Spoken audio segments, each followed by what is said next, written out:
actually was arguing with people on TikTok for like the last 20 minutes. So apparently everybody's up in arms. I got like 100,000 views in like the last couple of hours. People are angry. Why are they angry? It's some video about boomers and wages and stuff like that. I don't know. My editors figure out what everybody gets mad about, and then they cut the video so it looks like a complete asshole, and then they put it out there, and then everybody just hail storms on me. And it's cool because kids like you see it. And then I've had several, like I said, we had one kid recently that did one of these with me, a little resume review. We put it out on LinkedIn, and he literally had 5 job offers the next day, and he's already got a job and gotten a raise because he's already kicking ass at the job. So pretty cool. We'll see if we can get that going.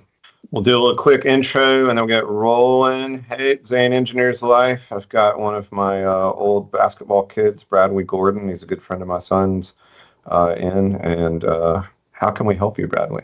I mean, a little bit about myself, I guess. I just graduated from Georgia Tech, biomedical engineering degree. I minored in physiology, and really I'm just, navigating the job search process, which Sure. It's been a grind, trying different strategies, still looking, trying to talk to as many people as possible. Sure. When did you graduate? I just graduated in May, so. Okay. So you were out in May, and then you've been looking all summer, or did you take the summer off?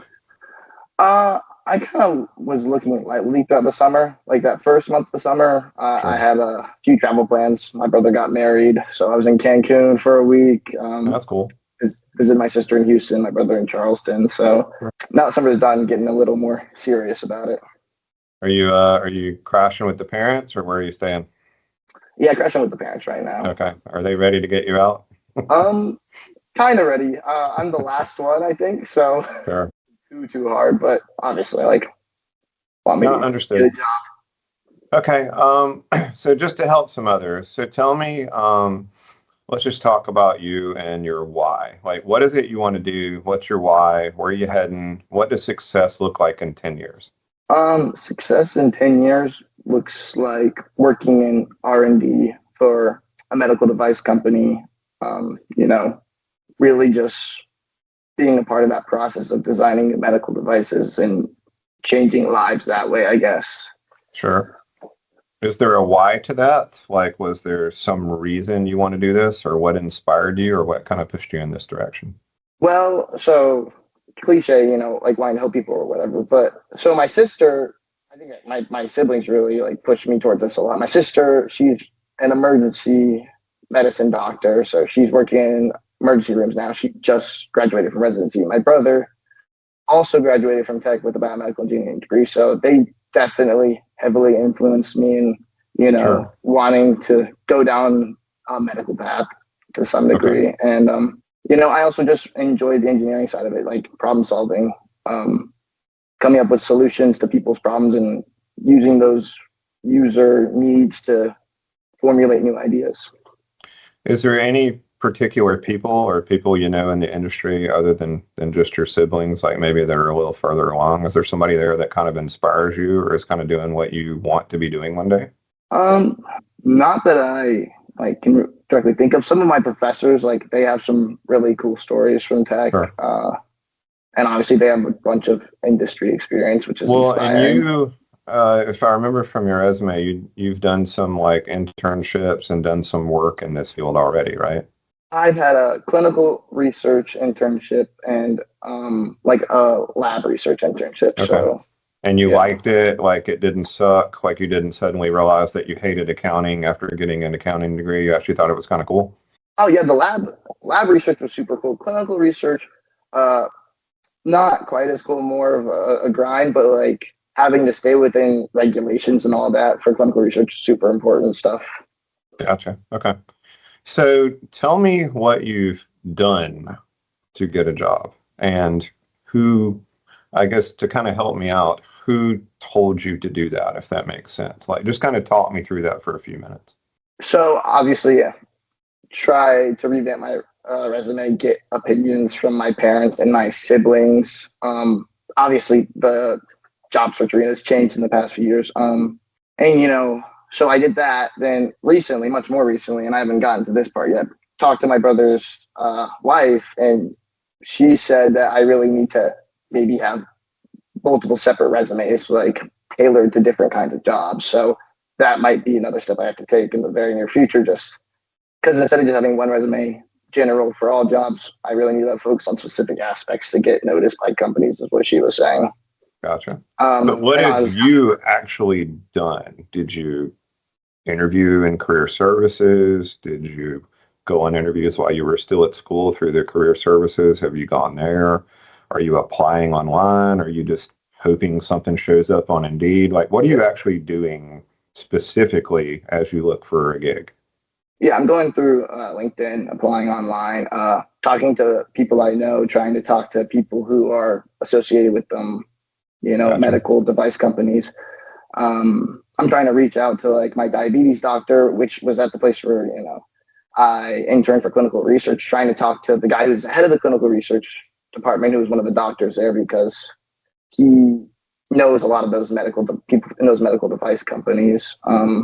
So yeah, stuff like that. I'm just trying to talk to as many people who are associated with those companies as possible. And you being an engineer, if I was to say, I want to see the data and the receipts, do you have records of all this?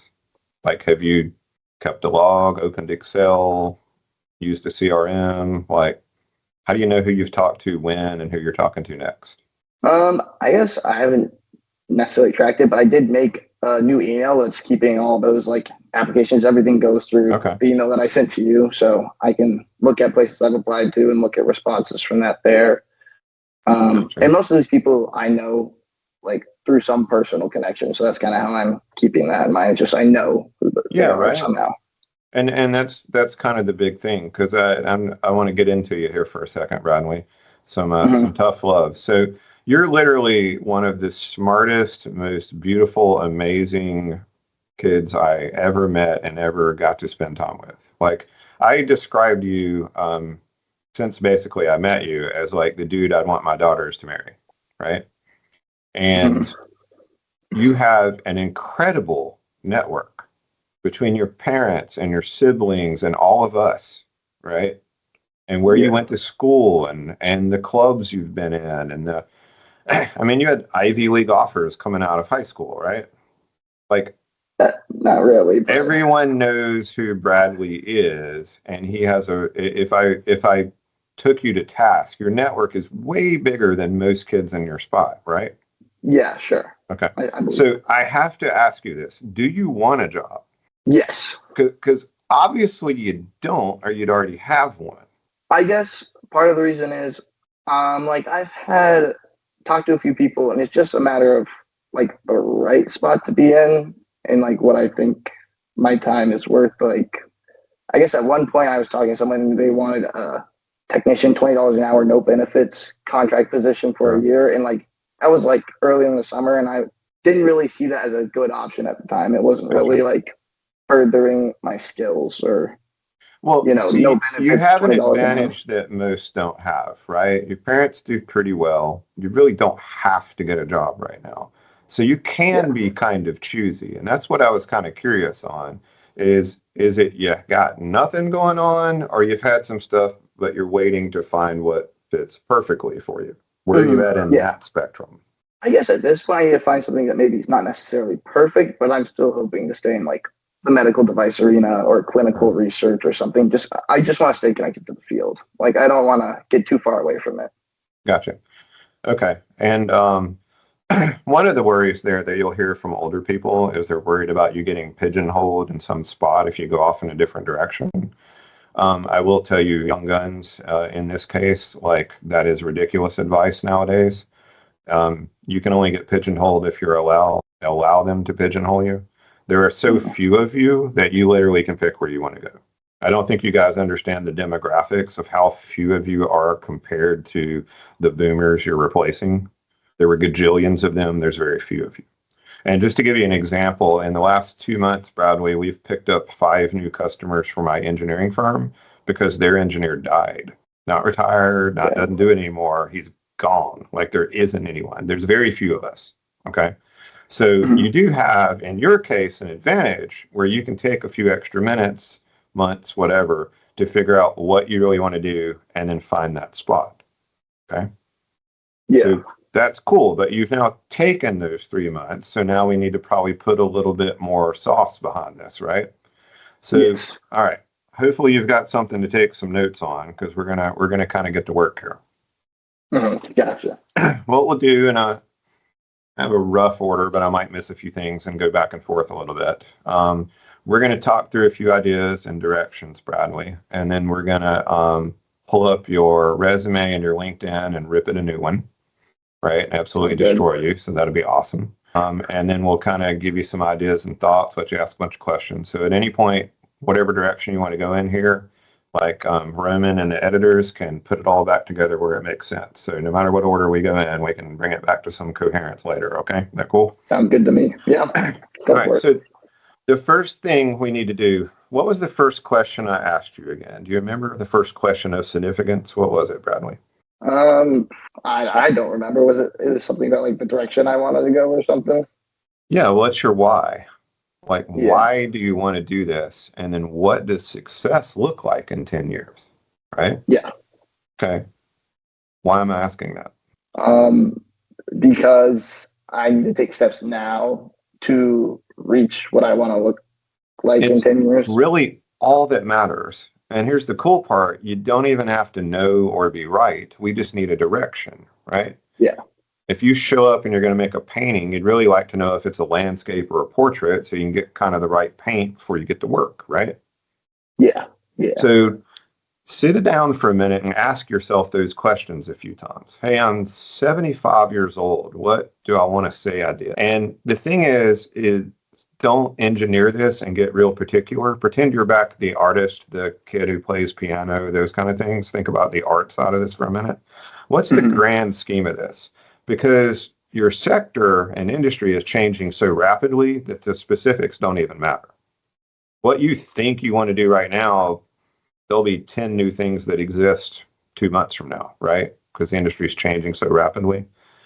So we just kind of need a general direction and an idea. Do we want to be a researcher? Do we want to invent time travel? Do we want to be the Segway guy and create robotic arms for military people? Like, what is it we want to do? Do we want to make skin grafts that have AI built into them? Like, really take a minute and kind of do a little brainstorm search of the internet with ChatGPT and everything else, and just ask, what are the possibilities? What are some directions I could go? And more importantly, Bradley, who are 5 to 10 people that I would aspire to be? Okay. LinkedIn's a great resource for that. In your case, some of the like faculty pages for biomed and Stanford and some of the bigger universities might be a good spot. But what you're looking for is what are some examples of who I could be 20, 25 years from now? Does that make sense? That makes sense. Because what we're trying to do is be engineers. We're trying to look for patterns. Okay, well, where did they work? Well, what did they do? What did they intern? Did they take the crappy job at the lab and work their way up? What degree do they have? Who do they know? Who are their circles of influence? Who are the secondary and tertiary people around them? Is there a common node, right? Is there someone that I could talk to that could connect me to all 6 other people? Yep, that makes sense. Got me? I got you. The second thing we're going to do is you're going to set up some kind of CRM. You can use, there's 1,000 apps online. Just look up a simple free CRM, customer relationship management. It's going to help you track your contacts, who you talk to, when you talk to them, when you emailed them, when you called them, who they are, what they do, and all that kind of stuff. Like for instance, in the ERP of my company, I can pull up a customer and tell you the last time we talked to them, the last 4 jobs we did for them, whether we made money, and whether their dog's eye color is blue, brown, green, or black, right? Yeah. Those are the things you're going to start recording. Hey, who are the people I'm talking to? When did I last talk to them, right? So we're going to have a CRM to help us track that. You could start with Excel. That's fine. Do whatever you want to do. I'd look into a couple of different apps or programs or something that'll help you track this kind of stuff. Because for you, I would keep it for your whole life. In your industry, once you're connected and once you start going to some of these trade shows and some of these conferences and you start getting connected, you guys talk to each other and you end up, everyone knows everybody and everybody's worked for everybody at some point or another, right? So you've just got to get in that network. And you have the advantage because you have a massive network always. Okay? Make sense? Gotcha. Okay. That makes sense. So we're going to figure out a why. We're going to figure out some people to aspire to be. We're going to look for their pattern, and then we're going to create a tool to help us track all that we're going to do next. Okay? All that cool? Yeah. All Oh, right. that's cool. Then we're going to start reaching out to these people. And let's say we found the perfect person on LinkedIn. They're who you want to be and potentially someone you want to work for. What should you do? And here's something very important, by the way. We're no longer in school, so this isn't a trick question. There is no wrong answer, right? Yeah. This is completely different than the last 4 or 5 years of your life, because there is no more trick. There is no more test answer that's perfect. It's just, what do we think? So with that frame, how would you reach out to them? I guess when we try and connect on LinkedIn, and shoot them a message, short introduction saying, about myself, how I graduated from tech with a biomedical engineering degree, and express interest in their company, and maybe express interest in how I, like their career path progression, and say I'd love to talk about it sometime if they would be down for that. If you had been in this profession for 35 years and somebody sent you a War and Peace novel message on LinkedIn, that would get you to message them. How long do you think you actually have to catch their attention? Not long, right? 2 to 3 sentences, probably. Yeah. And the thing is you want to provide them some value. So what value could you provide someone that you literally have nothing to offer? I guess maybe find a different way to connect with them. Outside of maybe one of the things you could do is tap into, especially engineers. Our general nature is to help people. It's our greatest strength and our greatest weakness. Okay. And we also understand that at some point we had someone help us. So what we're going to do is try to tap into that, right? We're going to hit them up. We're going to say, hey, Robert, you seem to be the most amazing biomedical engineer in industry X I've come across. I'm aspiring to be in this profession. Could I send you some Uber Eats in exchange for 5 minutes of your time to give me some advice in this profession? Maybe that works. Don't know. That could be script A. Script B could be, hey, I heard from someone that it's connected to them that you were the person to talk to. I'm trying to break into this industry and change the world. Do you know anyone that knows anyone that can help me? Did you hear that sentence that I just gave you? This is the most powerful sentence that you will ever use in your entire life. Do you know anyone that knows anyone that can help me? You never ask anyone directly for help. Now there's the obligation and you haven't provided anything and there's no reciprocate, all those kind of things, right? But you've now challenged them where do they know anyone that can help you? And a lot of times they'll come back and say, yeah, fucker, me, right? And then they'll fight to help you. It's super powerful, right? Give them some vision of who you are, and do you know anyone that knows anyone that can help me? Like for me, I was just on a call a minute ago. We're trying to build out a whole system of business to help out fab shops. We're going to help them with marketing and sales and operations and doing their work. We're engineers. We shouldn't be doing this, but they need help, right? So I was talking with someone like, hey, I'm trying to help every fab shop in the country so no one ever has to lay anybody off again ever. Do you know anyone that knows anyone that can help me? Like, dude, I'm going to help you. Like, what are you talking about? Right? So it's a powerful sentence. It's great in email. It's great in LinkedIn messages. It's great in person. Right? That makes sense? Yes. Okay. That makes what sense, we're going to do is we're going to try several different versions of your message. Now, here's what I want you to do. When you've pulled together 5, 10, 15 people that you're going to connect with, and you probably already have some, right? You're going to give them a rough ranking and then start maybe 4 or 5 spots down. Like, who's the most important person you should talk to? Don't start there because your first pitch is going to suck, right? Yeah. So fuck it up a few times. And then when you feel like you got it, then go hit your important one, okay? And then just keep doing this over and over. Be relentless, right? Be relentless. If you find the dude you want to work for, you can do like a kid did with me. So he found me on TikTok. We had a video call. He then drove from Kansas to have lunch with me in Atlanta, not even knowing I would actually meet him for lunch. During this lunch discussion, we talked for a while, and he said, hey, I'm coming to work for you. And I was like, no, you're not. He was like, yes, I am. I was like, don't have a spot. You're not working here. He goes, fuck you, I'm starting on May 17th. And I was like, okay, I guess you're working here. And then he worked for us for a summer. And now he's off finishing school and he's going to do amazing.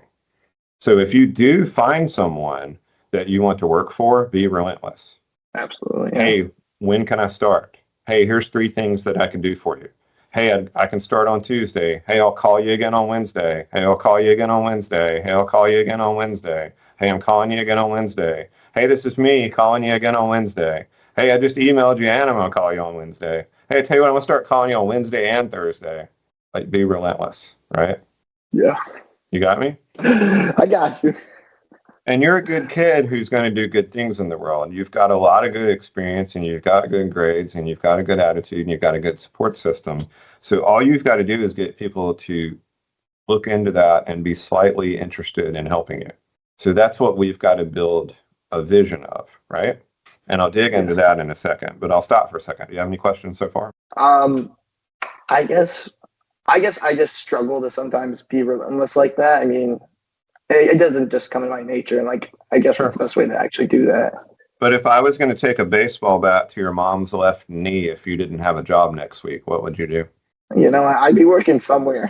Yeah, you'd have a job, wouldn't you? And if I gave you $4 million if you had a job by next Friday, what would you do? I definitely have a job somewhere. Yeah. So just do that, right? Yes. Yeah. Just do that. And the thing is you only have to be relentless in certain like block time in your day. Like, okay, I don't have a job, so my job is to have a job. So from 9 to 5 every day, I work on having a job.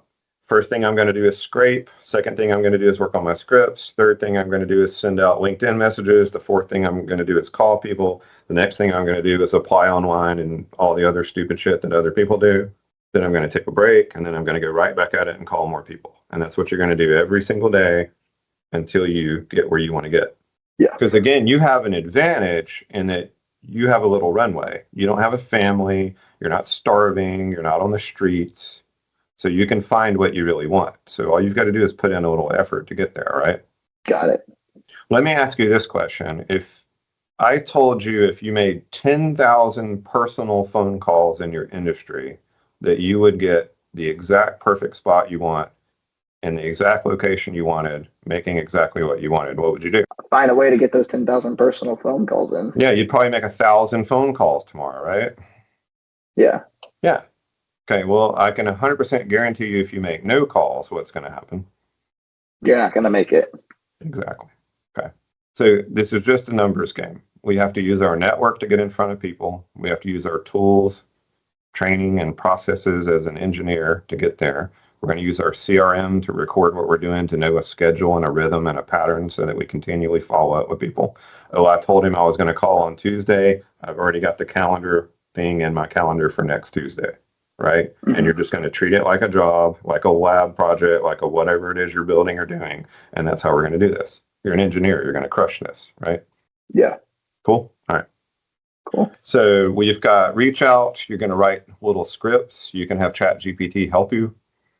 Hey, write me a phone script for reaching out to a biomedical engineer with 30 years of experience that I don't know, and I'm just trying to get to help me, and see what it comes up with. And try it with one person. If it sucks, rewrite it. And if it's awesome, use it again, right? Does that make sense? Okay. That makes sense. All right, so let's get into some more details. I've blocked out your personal stuff, so we should be able to share. And if you see anything in here later that you want to go back and scrub out, they can come in and put boxes over it. Gotcha. Yeah. All right, so I've pulled up your resume and your LinkedIn profile, which are 2 things that most people looking for people like you are going to look at, correct? Correct. Now, the one that's interesting to me is, notice over there on your LinkedIn profile, you're connected to my son. So you're already using your network to get to someone like me to help you get your job. And that's a great job, Bradley. Use your network and your connections, right? Yeah. 100%. Is JP our only mutual connection? Yeah, he's doing well. He's working at a Toyota and he'll be finished next month. I know. So, yeah, I heard all right, so let's look at our stuff. So when that resume first comes up, I'll just talk for a minute. I'll pretend like I'm in HR. Okay. Okay. Oh my God, this is a boring biomed dude with all kinds of stuff. I don't think I'm going to read all that. has a decent GPA. That's why he put it first. Let's see what we got going on here. Worked a few lab gigs, probably through school. Did a few projects for school. Yeah, MATLAB, Arduino. Yeah, sure. Basic Spanish. Don't really care. Volleyball, philanthropy, and volleyball, pickleball, paddleboarding. Okay, so what did that just tell me? Maybe. Probably boring and stodgy. I guess if I had a spot I had to fill, I might interview him. All right, let's go over to your LinkedIn profile.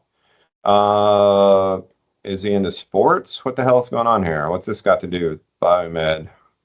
Oh, he is what is he? He's nothing. I don't know anything. Oh, he's a recent graduate. Well, probably not because it's August. So that means he probably sat around at mom and dad's house and didn't do anything. Let's see. He's into Boston sports. Wait, I thought he was from Atlanta. All right, that's confusing. What's he got? This is his resume. Oh, wait a minute. Did you notice this? Try to title the file something that helps, because when it's in the folder with 3,000 other resumes called resume or a copy of resume, please save the document as something like Bradley Gordon Med Resume 2025 or something like that. Got me? Gotcha. Let's see. He went to Clemson? No, he did some research at Clemson. All right, that doesn't make any sense. And I have no information whatsoever. Okay. So what story did we just tell someone hiring you? I have no experience. I'm boring. I write in small fonts. And apparently I spend a lot of time at nice seats at a baseball game in Boston. Is that what you're trying to convey? No. It's a couple of things to think about. Your sibling was 100% correct. Every specific job that we find, we're going to craft a resume for that field or that job type. We might, if you have very distinctly different things in biomed you want to do, we might have to break up and do two separate LinkedIn profiles as well. You probably don't have to because biomed's kind of open enough and you really don't know exactly what you want to do. So that's okay. We just need to be appealing to everybody. Now, remember, I told you I wanted you to find 10 to 15 people in the industry that are already doing what you want to do? Yes. When you find them, you're going to look for the pattern of what they have on LinkedIn. What's their background? What's their color? What's their picture? What does it look like? And I'll tell you a really good example. So I was at a business meeting and this guy was giving a presentation. He'd started, and this was back in the days when you could make money doing this. He was writing and selling books on Amazon. And so what he did is he went and he found 2 or 3 categories that he wanted to write in, that he had knowledge in. And he pulled all the best sellers for the past 10 years and he put them up on the screen. And he was Polish. He was like, so bestsellers all red? My book red. Bestsellers have black title. I have black title. Bestsellers use diagonal this way. I have diagonal this way. So that's what you're going to do with your LinkedIn profile. Yeah. You're going to find a cool biomedical picture with a robotic hand taking over the world with flesh on it or something. You're going to tie it all together. Because what we want to do is we want the whole story to tell who and what we are. We are Bradley Gordon.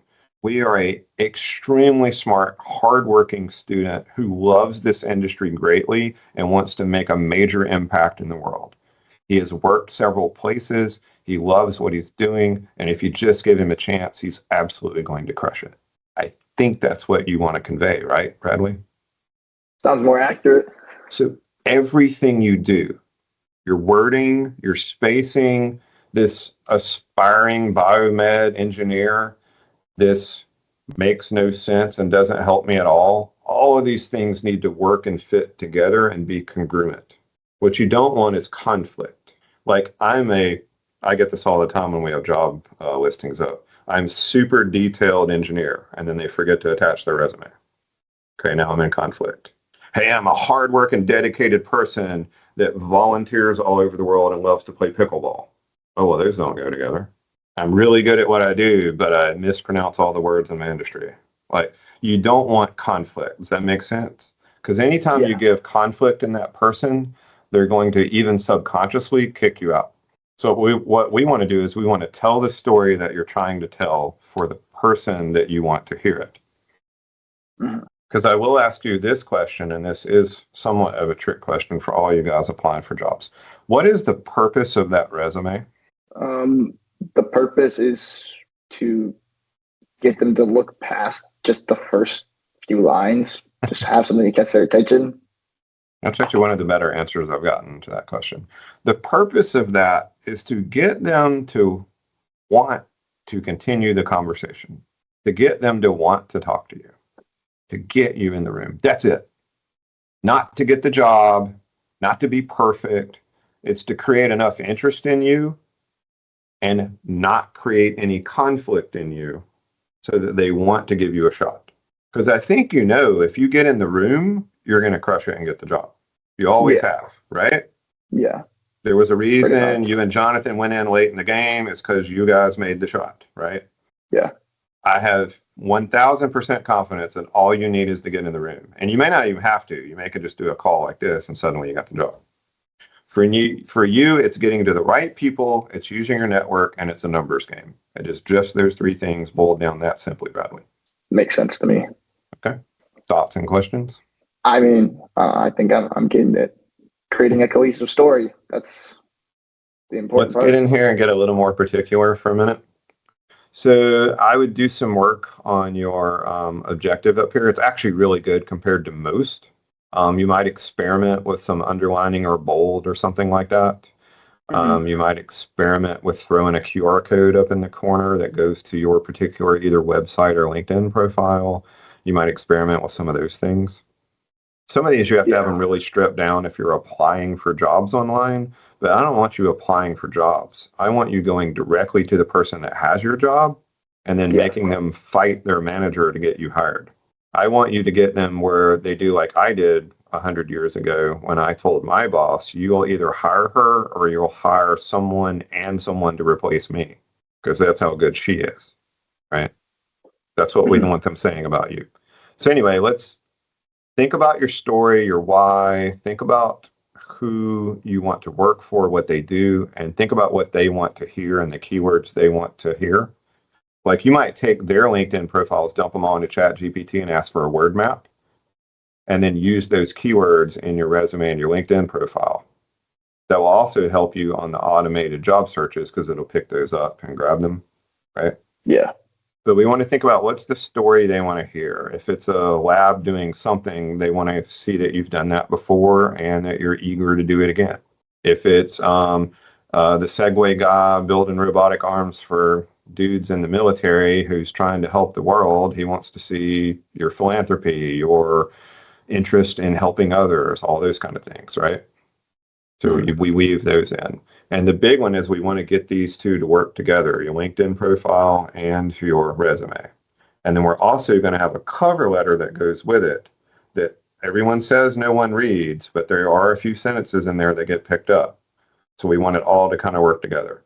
We're going to go ahead and create generics for all of that so that we can send to these people that we're asking for help, right? And then as we start to find specific jobs we want, either on LinkedIn, Indeed, or I'll give you a couple other places to look here in a minute. When you find a specific job you want, we're going to tailor all to be perfectly set up for what they would be looking for. Okay? That makes sense? Okay. Yes. For you, you don't have to take an American name. You have an advantage of your skin color and your sex and being male that you should be able to get through most doors early. I have some students that we have to work on some of those things, right? They might have to take an American name of Sam to get in the door. Remember, the purpose of the resume is just to get them to want to continue the conversation, get you in the door.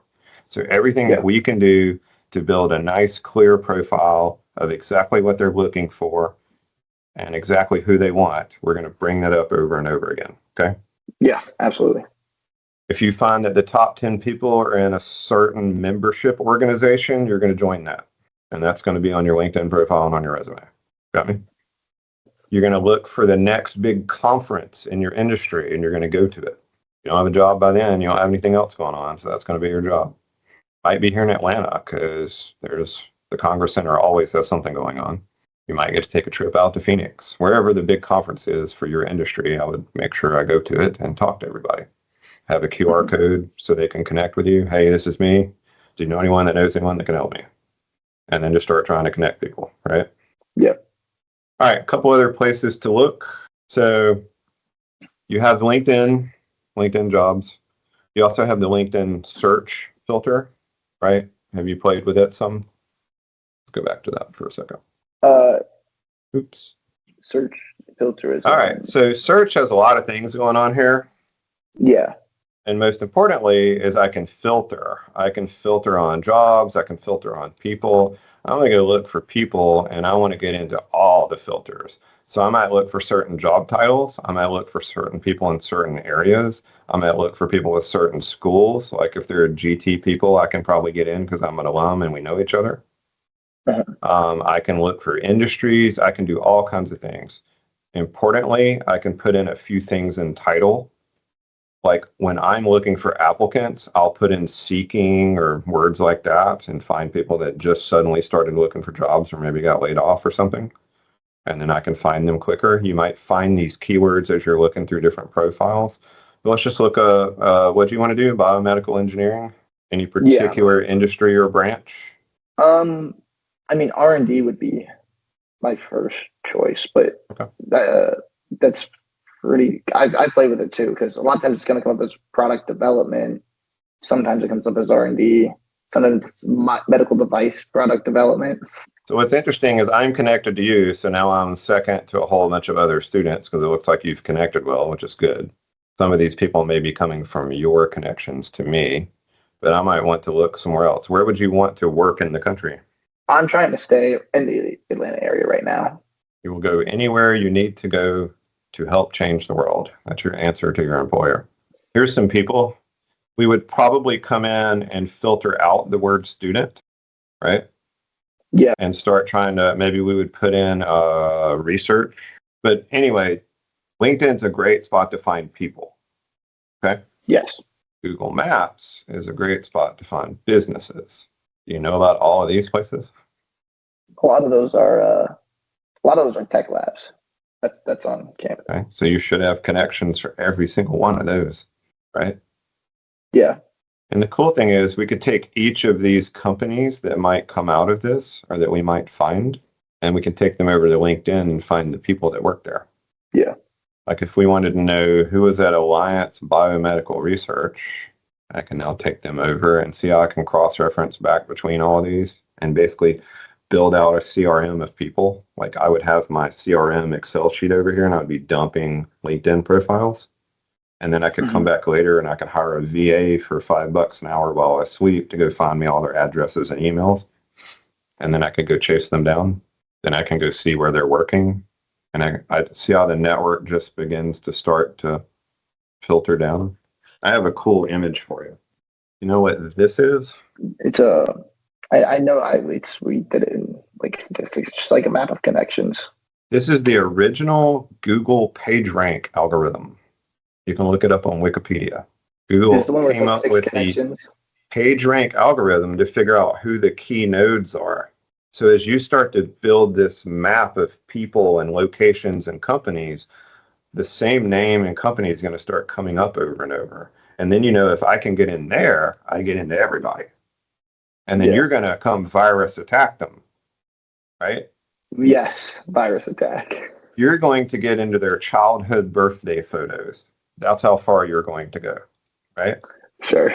Because you have something important to do, Bradley. You are going to change the world and make it better for all of us. And the only thing standing in your way is a little bit of work that you don't mind doing. Yeah. Right? Yeah.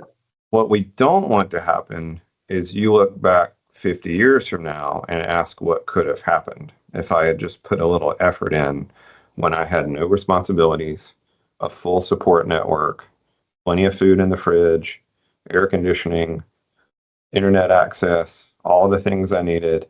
And all I had to do was work from 9 to 5 each day, finding an amazing career spot for me to go make a difference. Make sense? Makes sense. Okay. Let me ask a couple final questions and then we'll wrap it up. Who do you have in your support network that you specifically talk to in this industry on a weekly basis? I mean, I guess I talk to my brother pretty often. Okay. He's not technically in the industry yet, but I guess he's kind of like the main person I've referred to more often. I've talked to people, haven't necessarily been as consistent reaching out as I could have been. Well, so and like your pursue. brother, is he who you want to be in the future? So not completely. He still wants to go into industry, but just to make himself a better professor. So, and I don't want to be a professor. So at some point, you're going to need to swap him out in your network because you're the average of the five people you hang out with the most.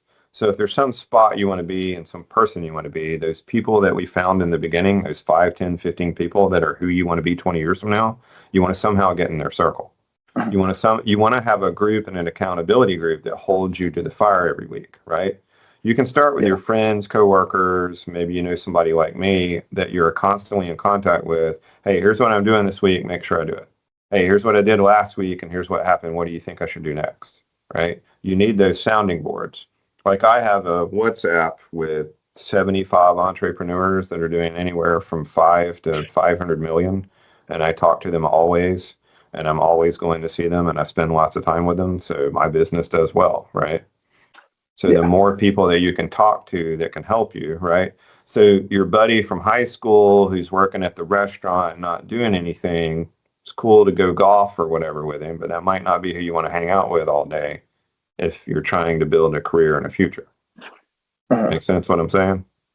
yeah. Okay. All right, so let's go back and sum it all up, and then you can ask me a few questions and we'll get out of here. So we're gonna work on our why. Working You're our gonna line. find some people who are who you want to be. You're going Yeah, to build out your system CRM and scripts. You're going to begin contacting them starting at 9 a.m. tomorrow. You're going to ask them who do they know that knows someone that can help you.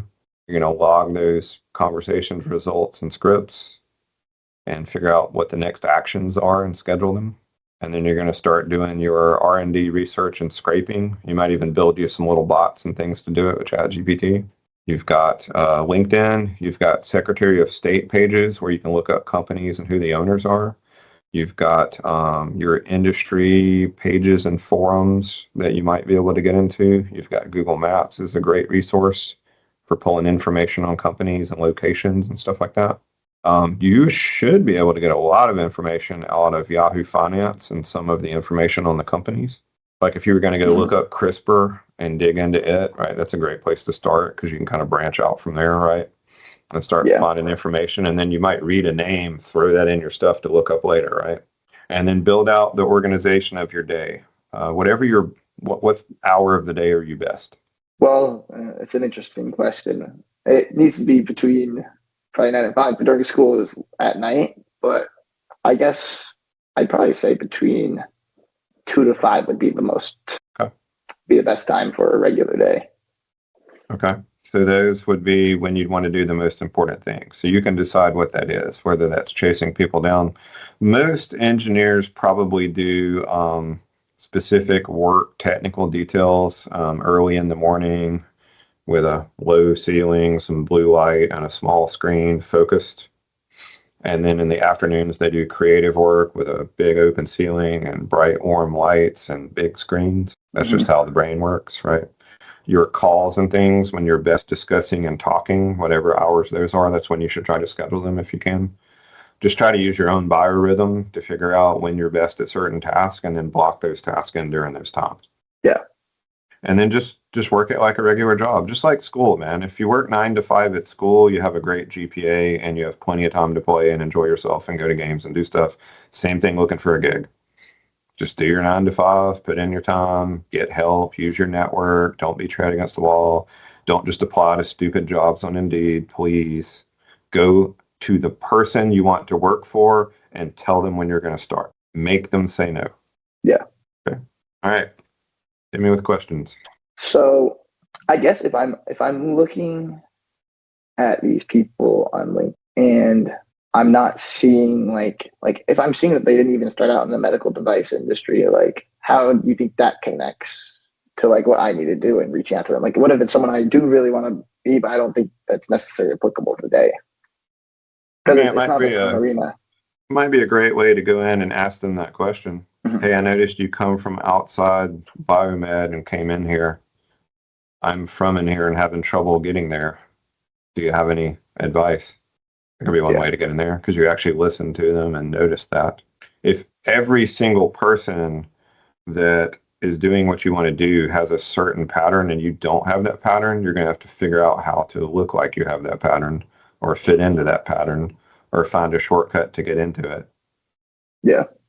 Like if you figure out the top 10 all worked at this one place at one time and that's still the place to go, you got to figure out some way to work there, even if it's for free. Because that gets you to your end goal. And that's all that matters. The end goal is 10 years from now, you're doing something important in a field you want to do something important in because you got skill set. And if you can do it, then you should do it. It's an opportunity, but you should be doing something important. You're a good kid, smart kid with a great network. You should be making an impact, right? Yeah. And don't let anything get in your way. I guess I have another like separate question. I got plenty of time. But what about like the engineering and training certification? Like, how do you think that would be a good thing to pursue? Oh, great question. I thought Georgia Tech required you to take and pass the FE. They did not. They didn't require that. Some majors they do. A lot of schools, like I think ME does and CE does. Since you just finished school, I would go ahead and take the FE like immediately. Just get the little book, do a little studying, take the test, you'll be fine. In school, junior year, senior year, or just out of school, you'll pass it immediately. Don't wait. Like I've got one staff member that waited like 8 years now and is scared to take the test because they don't remember any chemistry or any of that other crap that you just did. Yeah. So don't let it be a barrier later when it's so easy to get out of the way right now. So now, should you get your PE, which is the next step, your license, maybe. Yeah. It doesn't hurt. They do have biomed P's in some states now, which is kind of cool. It's some more letters for your name. It might open up the ability to do consulting in this area in the future. Because in most states, to work for the public as an engineer and to practice, you have to have a license. I see. So, and also like, so what does it take to retain that like after the fact? Because I saw something about maybe having to do work to retain your license, and I just was wondering what that looked like, whether it's just hours of classes. So like your FE you take out of school, the EIT is a formality, fill out some stuff and you pass the FE, you get it, right? That's your EIT, engineering and training. PE, normally you need, most states it's 5 years of progressive experience and you pass the fundamentals, the FE and the PE exam. And then you have a bunch of references and fill out a bunch of crap on MCWS and go through a bunch of hoops and then you get your stamp. And then after that, it depends on the state. But the least common multiple is you take 15 hours of continuing education every year and 1 hour has to be of ethics. Gotcha. Which is good because you want to be continually sharpening your axe and getting better at your craft. And teaching counts, going to conferences and seminars counts, doing things online counts. So especially for like the first 20 years of your career, your industry changes so fast. If you're not training right now, you're already obsolete, right? Like all the stuff you learned in school, like that's what they were doing 10 years ago, dude. Yeah. What about like, I guess, so for BME at that tech, we did a lot of Fusion 360 instead of SolidWorks. If I wanted to improve my SolidWorks, what would be the best way to do that? Like, I SolidWorks is should still have your student email and ID and stuff. Get all the student licenses now, like tonight. Right now, yeah, tonight. Get all the ones you can think of: SolidWorks, Solid Edge, Fusion, AutoCAD, Inventor, which is an AutoCAD product now. I think there was some version of Rhino that used to be used a lot in biomed to try to get some of the skin graft type stuff, but it might have been replaced now. Just search for 3D CAD modeling software in biomedical engineering and see what softwares pop up.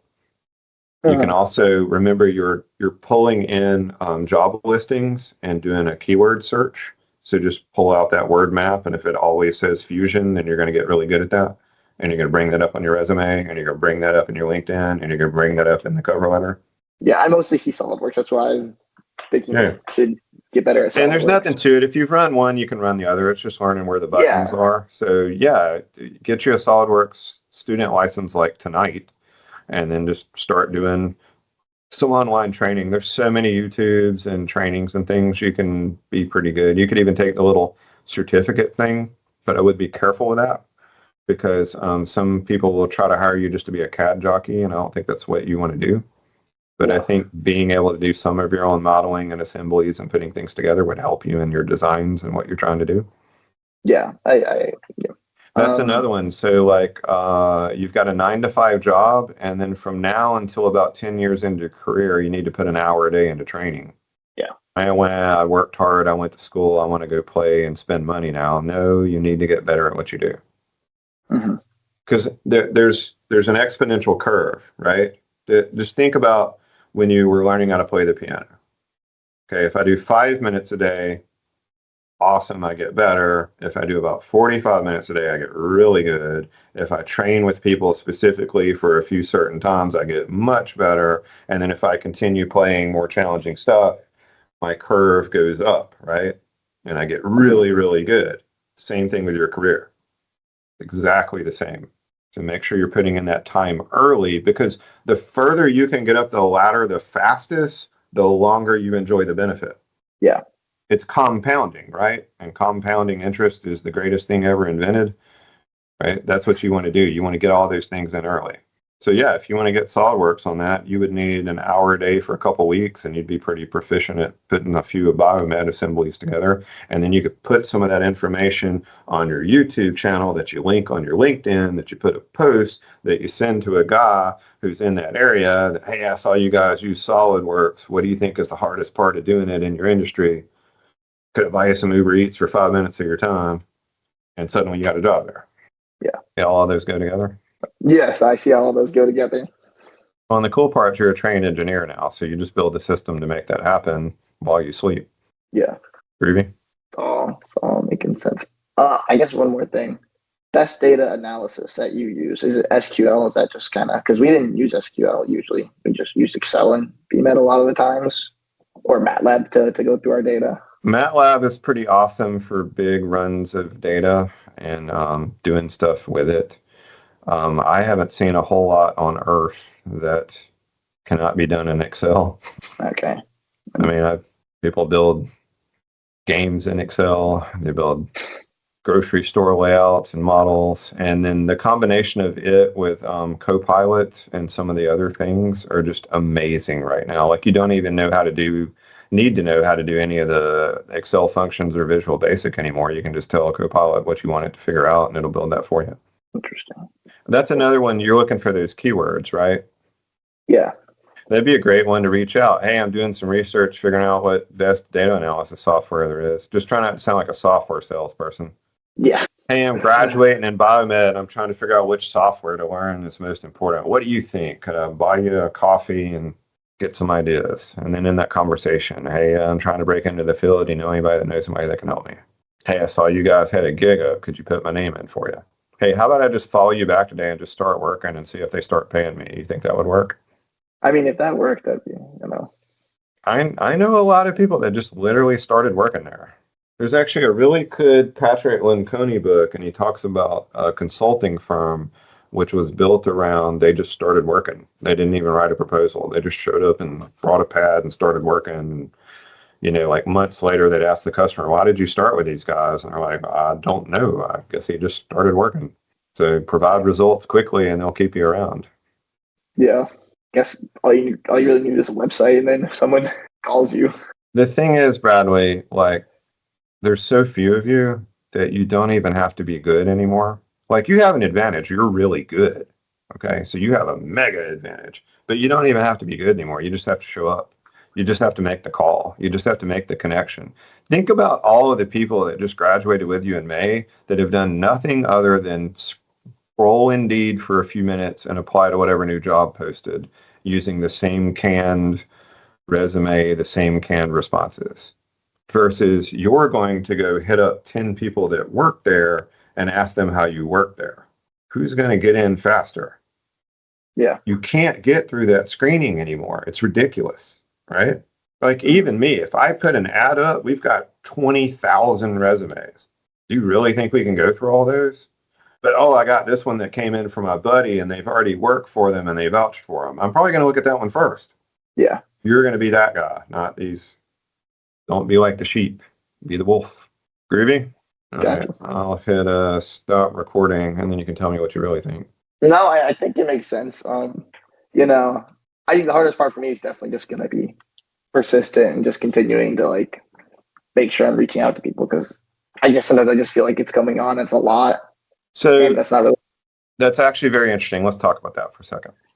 So what you have to be very careful of, Bradley, and you learn this in sports, don't care about the result. Care about the form of your shot and how many shots you put up, right? Because they will eventually go in, right? And if you Yeah, keep tuning your wrist angle and your release point and your timing and you keep practicing it, you will just make more and more shots, right? You'll never be perfect. You'll never make 100%, and that's okay. But you'll make absolutely zero shots that you don't take, correct? correct. It is exactly the same, Bradley. You just got to go to practice, put in the reps, turn the handles, make the calls, do what needs to be done. It is just a numbers game. That's all it is. Again, if I told you make 10,000 calls, you get everything you want on earth, you would make them. So go make them, right? Yeah. And just care about the actions. That's one thing you could do, Bradley, because this fits with you greatly. Create a scorecard each day. Okay. And you'll figure out what needs to be on the scorecard at some point. It might be connections found, LinkedIn messages sent, and phone calls made. And you just keep track of that every day. And then just like working out at the gym, you might miss a day, but you're not going to miss two. You might have a 0 in one column, but you're damn well not going to have a 0 there tomorrow. Yeah. And just gamify it. That'll keep you going. And then again, this is your job. You work from 9 to 5 finding a job every day because it's worth it. Because the thing is, if you spend a little time, you might find the job that makes 50K more a year. What's that worth to you for the rest of your life? A A lot. lot. Yeah. What's that return on investment for putting in an extra 10 hours? That's a lot. I'd put in an extra 15 hours for that, even though Well, just there's 168 hours in the week. You don't need a lot of them to sleep at your age. You don't really have anything else going on. You have plenty of time to spend with your friends too. So yeah, if you worked a 40 to 50 hour week, finding exactly where you want to be and making those connections, dude, that would be awesome. yeah. You'll be there in no time. So I guess another like how much time do you think I should spend now, but working on like the professional side of stuff, like honing SolidWorks, honing AutoCAD, whatever, like just like an hour a day, like you said, Yeah, or is that? I would also look into some of the analysis packages for that. You might be able to get an ANSYS student edition. Some of them have plugins. SolidWorks has, I think, one of its own little internal analysis, but it's not as robust. I would look into some of those. Being able to do some stress analysis in ANSYS would help you in your profession also. Yeah. I would look at those software sites and see if they have a biomed product click and go see what they're doing. Because if you could put some of those pictures on your LinkedIn profile, that would be pretty dope. Yeah. Yes. I would also, you could consider, and this is for your future too, I'd consider looking into taking some mechatronics classes. So KSU's got an amazing mechatronics department and some really good labs. It's the old Southern Poly. So their labs are better than Georgia Tech's labs. They're pretty dope. I used to teach there. I'm kind of biased, but anyway, I would look into maybe taking some of those classes, even if you just audit them. Some of the stuff they're doing and biomed is amazing. Their you might want to go to their senior project day and see all the cool stuff the kids do. You know, they'll build robotic arms. They'll do all kinds of stuff. One of the coolest things I ever saw, they took a brainwave scanner and they rigged it up to a transmitter, and then they put a robotic arm across the room, and then they trained one of their guys on it to be able to think about doing things with the arm across the room with a brainwave scanner. This was That's pretty cool. 6 years ago. So you imagine what they're doing now. Yeah. They did it all. They bought everything off of Amazon for like $45 and put it all together. It was Arduinos. It was all kinds of cool stuff. So I'd go check some of those things out because they might give you some software tips, things like that you might want to look for. I would not worry about whether you're good at any of those things because you'll pick things up pretty quickly. If you do see that it's something that helps, having some way to talk about it and actually put it on your resume, even if you're terrible at it, will get you through a gate, maybe. Because remember, we're just trying to get in the room. Yeah. Yeah. And you could always cram if needed. Like if you knew you were taking a SolidWorks test to get a biomed gig, you'd spend the night learning SolidWorks and you'd be up to speed pretty quick. I think that would help you. Okay, let's finish on this. So the result we're looking for, the end goal is to fulfill your why. The interim goal is to find that cool spot. To do that, we need to get some offers. Okay. So this is super important, Bradley. So if I have one offer, then I have no choice. If I have two offers, I have a dilemma. Only if I have three offers or more can I actually make a choice. Does that make sense?